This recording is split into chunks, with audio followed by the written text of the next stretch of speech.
देखिए, इस खबर पर अधिक जानकारी देने के लिए हमारे साथ हमारे संवाददाता आशुतोष शुक्ला जुड़ चुके हैं। आशुतोष जी, देखिए, योगी सरकार का लगातार जो सीमा से सटे जितने भी अवैध मदरसे हैं, अवैध निर्माण है, उस पर कार्यवाही जारी है, उस पर उसको ढाया जा रहा है। कैसे देखते हैं आप इसको?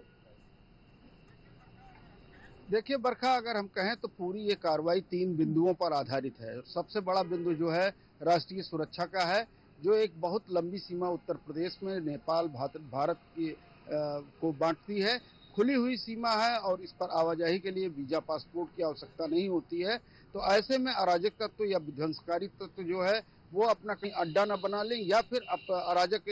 तत्व ऐसे हों कि जो तमाम सारी आपराधिक गतिविधियों में लिप्त रहते हों, उनकी रोकथाम के लिए सबसे बड़ी आवश्यकता थी। दूसरी चीज यह है कि जो मदरसों पर कार्रवाई हो रही है वो भारतीय शिक्षा नीति है। उस शिक्षा नीति के अनुसार अगर व्यवहार नहीं कर रहे हैं मदरसे, तो निश्चित रूप से उनको नोटिस देना, उनको बंद करना, ये सरकार की जिम्मेदारी बनती है। और तीसरी चीज बरखा, अगर मैं कहूँ तो वक्फ बोर्ड के समाप्त होने के बाद या वक्फ बोर्ड के नए प्रावधानों के बाद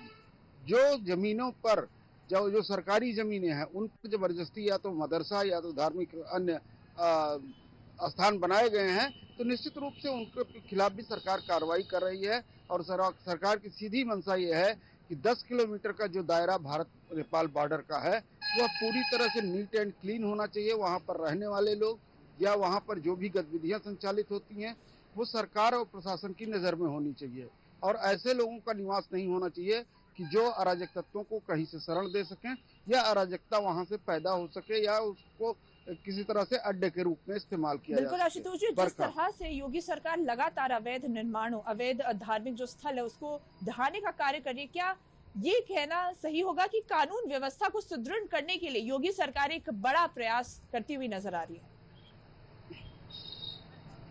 बिल्कुल बरखा, कानून व्यवस्था की ही स्थिति को सुधारने के लिए यह कार्यक्रम और तेज चलाया जा रहा है। कानून व्यवस्था के जद में जो है हमारी तमाम सारी जो प्राविधान है, चाहे शिक्षा से जुड़े हुए हों, चाहे स्वास्थ्य से जुड़े हुए हों, या कि जो है ये आपराधिक गतिविधियों को लेकर के हैं, इससे असंगत कोई भी कार्य हो रहा है तो निश्चित रूप से वो गैर कानूनी तो है ही है, उसके साथ से समाज में वो जो है विघटनकारी भी होता है। तो इन विघटनकारी तत्वों पर धर पकड़ बनाए रखने के लिए, सब कानून व्यवस्था को मजबूती से लागू करने के लिए ये पूरी कार्रवाई चल रही है, जिससे कि कहीं भी जो है पूरे उत्तर प्रदेश में किसी अपराधी को, किसी अराजक तत्व को, किसी आतंकी को शरण न मिल सके और वह कोई ऐसी गतिविधि न कर सके जो आम जनजीवन में खलल पैदा कर बिल्कुल सके। आशुतोष जी, जिस तरीके से अभी फिलहाल देश में अगर हम देखें तो जिस तरह से पहलगाम में आतंकी हमले हुए हैं और देश की सुरक्षा की बात, देश की सुरक्षा पर सवाल खड़ा हो गया, जिस तरीके से जो सीमा पार से जो घुसपैठी और आतंकवादी आते हैं, क्या इस तरह की जो कार्रवाई की जा रही है बुलडोजर के थ्रू, उनके जितने भी अवैध निर्माण है उसको ढाया जा रहा है, क्या ये एक बड़ा कदम आप देख सकते हैं योगी सरकार की तरफ से?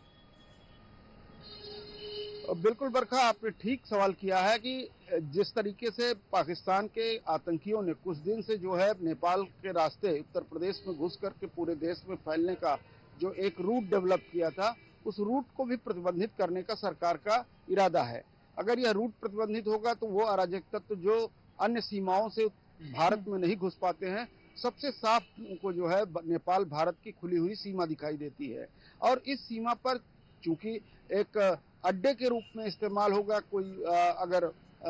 अवैधानिक तरीके से चीजें रहेंगी जिनकी जानकारी सरकार को नहीं है, प्रशासन को नहीं है, तो निश्चित रूप से वो अवैधानिक तौर पे उसका इस्तेमाल कर सकते हैं और उस तरह से वहां पर अड्डा बना करके पूरे जो है देश और प्रदेश में फैल सकते हैं। उसकी भी रोकथाम के लिए सरकार जो है कहीं न कहीं चिंतित थी। पहलगाम हमले के बाद से जो भारत नेपाल सीमा की सुरक्षा करती है एसएसबी, सशस्त्र सीमा सुरक्षा बल, वो निश्चित रूप से और अधिक सक्रिय हुई है। लोगों की तलाशी, लोगों की पहचान पत्र, लोगों का आना जाना वहां पर वो जो है और सख्ती के साथ जो है देखा जा रहा है। लेकिन खुली हुई सीमा के होने के नाते तमाम ऐसे नोमैंस लैंड हैं जहां पर जो है लोग अपनी बसावट कर लिए हैं और वहां से घुसने की कोशिश करते हैं। तो इन सब चीजों की रोकथाम के लिए इसको एक जो है व्यवस्थित तरीके से रखने के लिए सरकार का यह उपक्रम चल रहा है। सरकार की यह कार्रवाई निश्चित रूप से पिछले 4 दिनों से चल रही है, आगे आने वाले दिनों में भी चलती रहेगी,